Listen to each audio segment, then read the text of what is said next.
Göygöl rayonunda Həşim ailə münaqişəsi zəminində yaranan mübahisə zamanı gəlini Nicara xəsarət yetirib. Hadisə 10 fevral 2025-ci ildə rayonun kəndlərindən birində baş verib. Həşim yaşadıkları evdə gəlini Nigarın otağının qapısını açıq qoyması səbəbindən irad bildirib. Aralarında şəxsi münasibətlər zəminində yaranmış mübahisə zamanı gəlini nalayiq ifadələrlə söyərək təhqir edib. Otaqda olan baltanı götürüb və həmin baltanın sapı ilə gəlinin baş nahiyəsindən bir dəfə vurub. Hadisəni törədən Həşimin barəsində Cinayət Məcəlləsinin 128 qəsdən sağlamlığa zərər vurma maddəsi ilə ittiham elan edilib. İş üzrə ifadə verən Həşim ona elan olunmuş ittiham üzrə özünü təqsirli bilib. Bildirib ki, zərər çəkmiş Nigar onun oğlu Rövşənin arvadıdır. Onlar 2019-cu ildə ailə həyatı qurdular.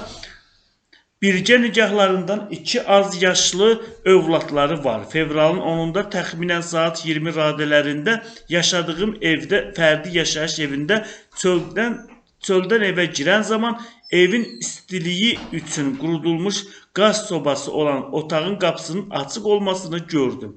Bundan sonra qapının açıq olmasının və evin soyumasına əsəbləşərək gəlinimə qapını niyə açıq qoymasını bildirdim. Bu səbəbdən onun ünvanına nalayiq ifadələr işlətdim. Bu zaman gəlinim də cavab olaraq mənim ünvanıma söyüş söydü, məni təhqir etdi. Həmin vaxt əsəbləşərək Nigarın üstünə getdim ki, onu şillə ilə vurum. Bu zaman arvadım Sudabə gələrək bizim aramıza girdi, Nigarı kənarlaşdıran zaman yerə yıxıldı. Həmin vaxt otaqda divara söykənmiş baltanı götürdüm və baltanın sapı ilə Nigarın baş nahiyəsinə bir dəfə vurdum. Daha sonra evdən çıxaraq çayxanaya getdim deyə o ifadəsində göstərib. Göygöl rayon məhkəməsinin hökmü ilə Həşim aylıq qazancından dövlət nəfinə 15% məbləğində pul tutulmaqla 6 ay müddətinə islah işləri cəzasına məhkum edilib. Bundan başqa Bakının Nizami rayonunda 35 yaşlı kişi arvadına xəsarət yetirib. Hadisə 11 avqust 2025-ci ildə baş verib.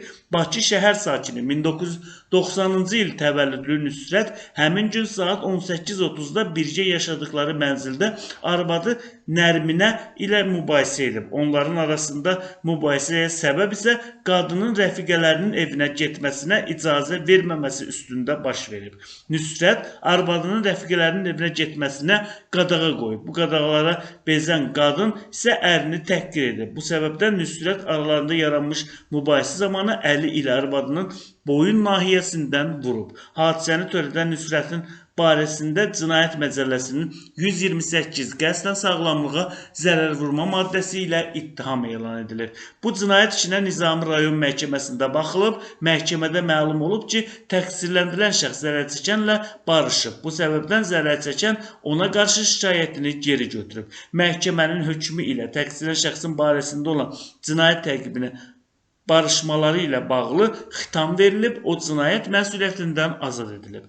Bundan başqa, Qax rayonunda 22 yaşlı oğlan kafedə şəxsi münasibətlər zəminində yaranan mübahisə zamanı tanışına xəsarət yetirib. Hadisə 19 iyul 2025-ci ildə Qax şəhəri Mustafayev küçəsində yerləşən Qala kafesinin həyətində baş verib. 2003-cü il təvəllüdlü Musa həmin gün saat 23:00-da tanışı Qax şəhər sakini Nadir ilə onun söyüş söyməsi üstündə aralarında baş vermiş mübahisə zamanı onun baş, sifət və sol qol nahiyələrinə bir neçə dəfə yumruqla vuraraq ona müxtəlif dərəcəli xəsarətlər yetirib. İş üzrə ifadə verən Musa ona elan olunmuş ittiham üzrə özünü təqsirli bilib. İfadəsində göstərib ki, iyulun 19-da saat 23:00-da Qala kafesində çay içmək üçün dostu Vüsal ilə oturub. Kafedə oturan zaman Nadir və Nurlan kafeyə gəldilər. Bizimlə salamlaşaraq yanımızda dayandılar. Bu zaman Nadir mənimlə söhbət etdi. Nadirdən necə olduğunu soruşanda o agresiv cavab verdi. Bu zaman aramızda sözlü mübahisə baş verdi. Vüsal mübahisənin böyüməməsi üçün Nadirə və Nurlana tərk etmələrini dedi. Özüm və Vüsal kafenin həyətinə çıxdıq. Nurlan və Nadir də bizim arxamızca çölə çıxdılar.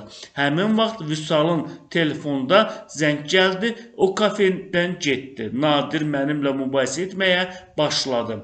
Nadirlə aramızda olan mübahisə davaya çevrildi. Nadir mənə söyüş söydü. Əsəbləşdiyimdən onun baş və sifət nahiyəsinə bir neçə dəfə yumruqla vurdum. Bundan sonra Nadirin yanında olan dostu Nurlan məni kafedən çıxartdı deyə təqsirləndirilən şəxs ifadəsinə belə yekun vurub. Qax rayon məhkəməsinin hökmü ilə Musa 6 ay müddətinə azadlığın məhdudlaşdırılması cəzası alıb, təqsirlənən şəxsin cəza çəkdiyi müddət ərzində yaşayış yerinin hüdudlarını tərk etməsi, yəni gecə saat 23:00-dan səhər saat 07:00-a yaşadığı evi tərk etməsi, həmçinin Qax rayonunun ərazi hüdudlarını tərk etməsi qadağan olunub.